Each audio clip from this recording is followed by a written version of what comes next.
1 minute সমান কত ধরলে? 1 মিনিট সমান কত সেকেন্ড?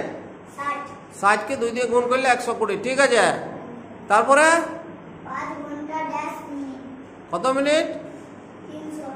300। 1 ঘন্টা সমান কত মিনিট ধরলে? 1 ঘন্টা 60।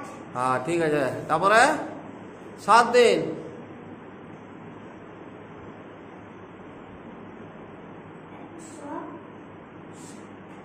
68।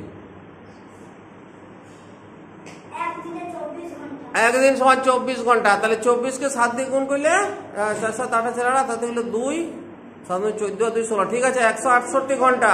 10 মিনিট 10 মিনিট 10 সেকেন্ড।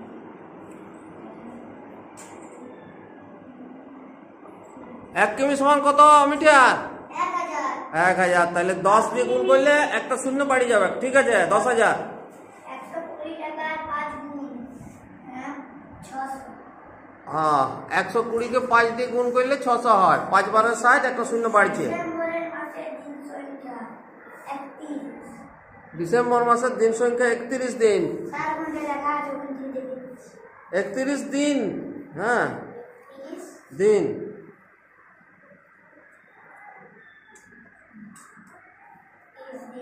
এবারে তারপর একটা সহজ আছে।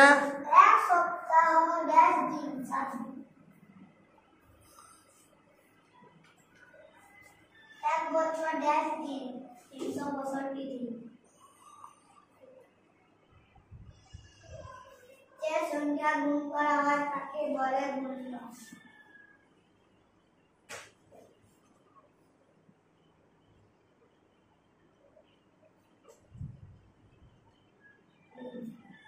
যে সংখ্যা দিয়ে গুণ করা হয় তাকে বলে গুণন।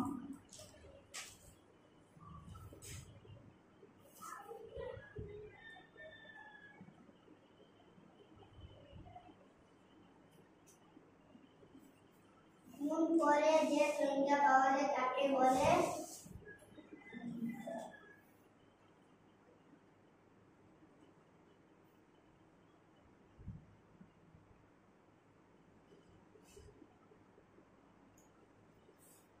এইবারে হচ্ছে 2 এর ক।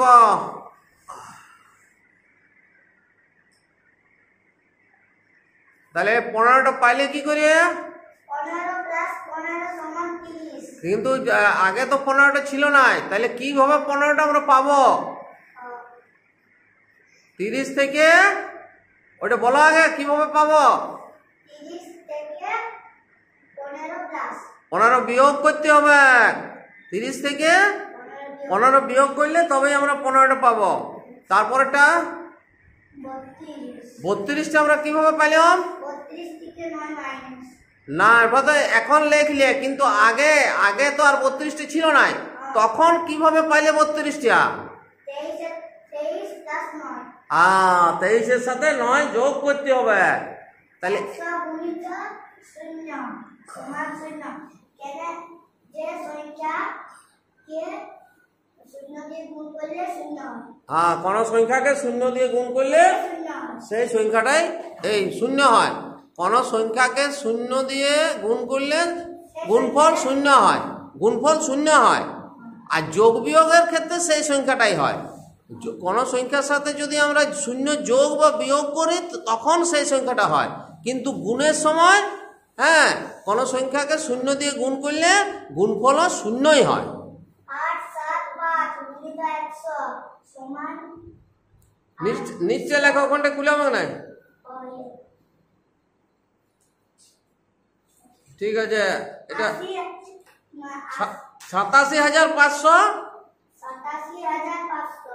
ঠিক আছে, 345 3,450 পয়সা ড্যাশ কত টাকা? আচ্ছা তুমি টাকা আর পয়সা করে লেখো। টাকা আর পয়সা করে লেখো, কত টাকা কত পয়সা?